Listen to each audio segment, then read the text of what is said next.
एक जे नाव आहे ते मध्ये त्या महिला आमदार आहेत, ज्या विधान परिषदेच्या उपसभापती आहेत, नीलमताई गोरे या ज्या आहेत त्या 6 ते 7 वर्षापासून अशोक खरातच्या भक्त आहेत आणि अशोक खरातला जे आहे ते आमदारकी मिळावी म्हणूनही त्या कॉलेज रोडच्या ऑफिसमध्ये भेटायला गेलेल्या होत्या।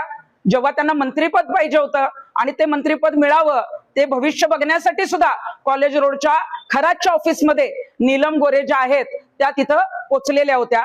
आणि कोरोनाच्या काळाच्या आधी जे आहे ते एक्सप्रेस इन नावाचं जे नाशिक मध्ये पाथर्डी फाट्याला हॉटेल आहे तर तिथे नीलम गोरे मुक्कामाला होत्या आणि त्या मुक्कामाला असताना अशोक खरात एक्सप्रेस इन नावाच्या हॉटेलमध्ये नीलम गोरे यांना त्यांचं भविष्य सांगण्यासाठी भेटायला गेलेला होता। म्हणजे हे प्रकरण बाहेर आल्यापासून अनेक जण या प्रकरणात बोलत नव्हते, त्यात सगळ्यात महत्वाचा चेहरा होता तो नीलमताई गोरेंचा। कारण नीलम गोरेंना आपण बघितलेलं आहे की अगदी छोटी प्रकरणं जरी असली आणि त्या संदर्भामध्ये प्रेस नोट काढणं, त्याविषयी जाहीरपणे बोलणं हे जे आहे त्या दरवेळी करत असतात।